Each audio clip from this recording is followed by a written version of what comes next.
നമസ്കാരം, ഞാൻ doctor P V Majeed. Doctor M health ടോക്കിലേക്ക് സ്വാഗതം. ധാരാളം ഗുണങ്ങളുള്ള ഒരു കൂട്ടം ധാന്യങ്ങളാണ് മില്ലറ്റുകൾ. രണ്ട് വിഭാഗം മില്ലറ്റുകളുണ്ട്: പോസിറ്റീവ് മില്ലറ്റും ന്യൂട്രൽ മില്ലറ്റും. ബ്രൗൺ ടോപ്പ് മില്ലറ്റ് കൊറല, ബെറിയൻ മില്ലറ്റ് കുതിരവാലി, ലിറ്റിൽ മില്ലറ്റ് ചാമ, കുടോ മില്ലറ്റ് കൂവരക്, ഹോസ്റ്റൈൻ മില്ലറ്റ് തിന എന്നിവയാണ് പോസിറ്റീവ് മില്ലറ്റുകൾ. Finger millet ragi, proso millet പനിവരക്, പേൾ മില്ലറ്റ് കമ്പ്, സോർഗം, മണിച്ചോളം എന്നിവയാണ് ന്യൂട്രൽ മില്ലറ്റുകൾ. ഇവ ഏഷ്യ, ആഫ്രിക്ക, തെക്കേ അമേരിക്ക എന്നിവിടങ്ങളിൽ വ്യാപകമായി ഉപയോഗിച്ചു വരുന്നു. നേരിട്ട് ഉപയോഗിക്കുന്നതിന് പുറമെ മാവ്, കഞ്ഞി, റൊട്ടി, ദോശ, നൂഡിൽസ് മുതലായവയായി മില്ലറ്റുകൾ ഉപയോഗിക്കാം. ഇനി മില്ലറ്റുകളുടെ ഗുണങ്ങൾ എന്തൊക്കെയാണെന്ന് നമുക്ക് നോക്കാം. ഇതിൽ vitamins, protein, carbohydrate, fibre, magnesium, potassium, zinc, manganese, copper, phosphorus എന്നിവയുണ്ട്. Carbohydrate to fibre ratio positive മില്ലറ്റിന് 5നും 7നും ഇടയ്ക്കാണ്. ന്യൂട്രൽ മില്ലറ്റിന് അത് 22നും 55നും ഇടയ്ക്കും. കുറഞ്ഞ carbohydrate fibre ratio low glycaemic ഇൻഡെക്സിനെ സൂചിപ്പിക്കുന്നു. അതായത് ഇതിലുള്ള ഫൈബർ കാർബോഹൈഡ്രേറ്റ് ദഹനപ്രക്രിയയുടെ വേഗത കുറയ്ക്കുന്നതിനാൽ രക്തത്തിലേക്ക് വളരെ പതുക്കെ മാത്രമാണ് പഞ്ചസാര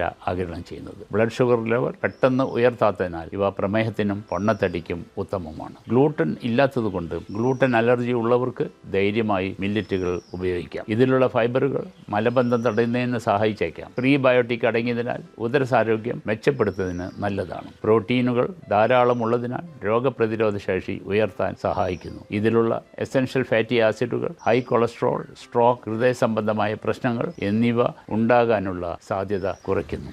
ഇതിലടങ്ങിയ മാഗ്നീഷ്യം ആസ്മ, മൈഗ്രെയിൻ എന്നിവയുടെ കാഠിന്യം കുറച്ചേക്കാം. ആൻറ്റി ഓക്സിഡൻറ്റ് ഗുണങ്ങൾ ഉള്ളതിനാൽ ഇത് നിങ്ങളുടെ ശരീരത്തിലെ വിഷാംശം ഇല്ലാതാക്കാൻ സഹായിക്കുന്നു. ട്രിപ്റ്റോഫാൻ അമിനോ ആസിഡ് ധാരാളം ഉള്ളതുകൊണ്ട് ഒരാളുടെ മൂഡ് മെച്ചപ്പെടുത്താൻ ഇതിന് സാധിച്ചേക്കാം. ഇങ്ങനെയൊക്കെയാണെങ്കിലും ഇതിൽ ആൻറ്റി ന്യൂട്രിയൻസ് ഉണ്ട്. അതുകൊണ്ട് തന്നെ തൈറോയിഡ്, കിഡ്നി സ്റ്റോൺ എന്നിവ ഉള്ളവർ ചിലതരം മില്ലറ്റുകൾ കഴിക്കാനേ പാടില്ല. ഇവർ മറ്റ് മില്ലറ്റ്സുകൾ കുതിർത്ത് വെച്ചോ മുളപ്പിച്ചോ മാത്രം മിതമായി ഉപയോഗിക്കേണ്ടതാണ്.